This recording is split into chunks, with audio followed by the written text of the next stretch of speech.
প্রভাবিত না। আপনি যদি আমার কাছ থেকে এক কথায় শুনতে চান, রাজশাহী বিশ্ববিদ্যালয়ের প্রশাসন সমস্ত জামাতিকরণ করা প্রশাসন।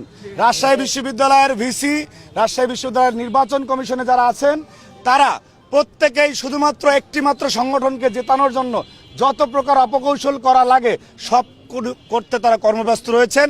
যেমন প্রথম বর্ষের শিক্ষার্থীদেরকে বাদ দেয়া এবং দীর্ঘ ফ্যাসিবাদ বিরোধী আন্দোলনে যে সকল শিক্ষার্থীরা খুনি হাসিনার বিরুদ্ধে লড়াই করে তাদের ছাত্রত্ব হারিয়েছে, তাদেরকেও বিশ্ববিদ্যালয়ে কোনো ধরনের মানবিক সুযোগ দেয় না।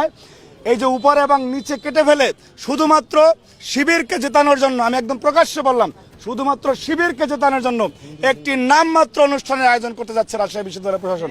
আমি মনে করি এই শিক্ষার্থীদের প্রকৃত প্রতিনিধিত্ববিহীন যে রাকসু আসবে, সেই রাকসু শিক্ষার্থীদের কোনো প্রকার কল্যাণে আসবে কিনা সেটি নিয়ে বড় ধরনের প্রশ্ন রয়েছে।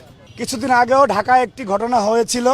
আপনার আমাদের ঢাকা বিশ্ববিদ্যালয় হল কমিটি হওয়ার পরে ঢাকা বিশ্ববিদ্যালয় ক্যাম্পাসে একটি ইন্টেনশনাল মবক্রেসি হয়েছে। সেইখানে আমরা দেখেছি চট্টগ্রাম বিশ্ববিদ্যালয় ছাত্র শিবিরের সভাপতি তিনি পোস্ট দিয়েছেন সামাজিক যোগাযোগ মাধ্যমে যে এই ঘটনাটি যদি চট্টগ্রামে হতো তাহলে কি হতো আপনারা বুঝে নেন। অর্থাৎ তাদের সেখানে যে দানবীয় শক্তি রয়েছে সেটি তিনি তথ্যটি জানান দিয়ে দিয়েছেন। তাহলে আমার প্রশ্ন হচ্ছে, আপনাদের যদি এত শক্তি থাকে, সাধারণ শিক্ষার্থীদেরকে যখন হল থেকে উঠিয়ে নিয়ে গিয়ে নির্মমভাবে মারলো, এই শক্তি কেন আপনারা প্রয়োগ করেননি? তার মানে আপনারাই এই ঘটনার সাথে প্রত্যক্ষ এবং পরোক্ষভাবে ইসলামী ছাত্র শিবির জড়িত। কারণ হচ্ছে তাদের যে মুরব্বী সংগঠন জামায়াত ইসলামী, তারা এই মুহূর্তে বাংলাদেশে কোনো নির্বাচন চায় না।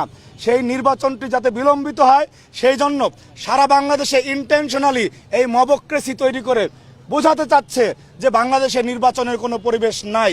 সেই কারণেই তারা ইচ্ছাকৃতভাবে, এবং নুরুল হক নূরের যে ঘটনা ঘটেছে, সাম্প্রতিক সময়ের যতগুলি ঘটনা আপনারা দেখবেন যে দুই পক্ষই জামাতের লোকজন আছে।